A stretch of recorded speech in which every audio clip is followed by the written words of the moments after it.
Sarah rubbed her eyes and tried to shake off the drowsiness that still clung to her.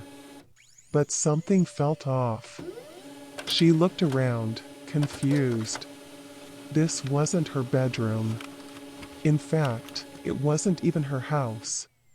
The room was completely unfamiliar to her, with strange, exotic decorations adorning the walls. And as Sarah looked at herself, she realized something else was different too. She was wearing clothes she didn't recognize. Panic set in. Had she been kidnapped? But why? And where was she? Suddenly, the door opened and in walked a woman she had never seen before. The woman's eyes widened in surprise when she saw Sarah. "Who are you?" Sarah asked, her voice trembling. The woman hesitated, then spoke slowly. "My name is Kira." "You don't remember anything, do you?" "Remember what?" Sarah asked, still confused.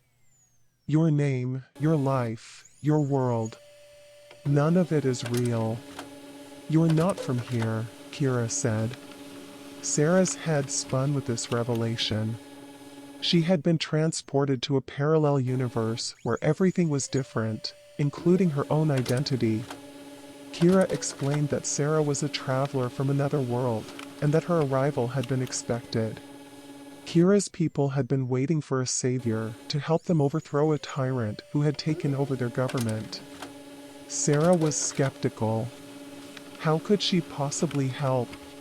But as she learned more about this world, she realized that the similarities to her own world were few and far between. As Sarah got to know Kira and her people, she discovered a sense of belonging that she had never felt before. She had always felt like an outsider in her own world, but here, she was welcomed with open arms. With the help of Kira and her team, Sarah trained to become a warrior, learning how to use a sword and other weapons. As they prepared for the final battle, Sarah knew that she was fighting not just for Kira's people, but for her own sense of identity and purpose. And when the day finally came, Sarah was ready. She fought with all her might, and in the end, they emerged victorious. As she stood there, looking out at the cheering crowds, Sarah knew that she had found a new home in this parallel universe, a place where she truly belonged. As she turned to Kira, Sarah smiled. "Thank you for giving me a new life, a new purpose." Kira smiled back. "Thank you for saving ours." Thanks for watching this video. If you liked this story, please like and subscribe. Turn on the notification bell for getting more updates in the future.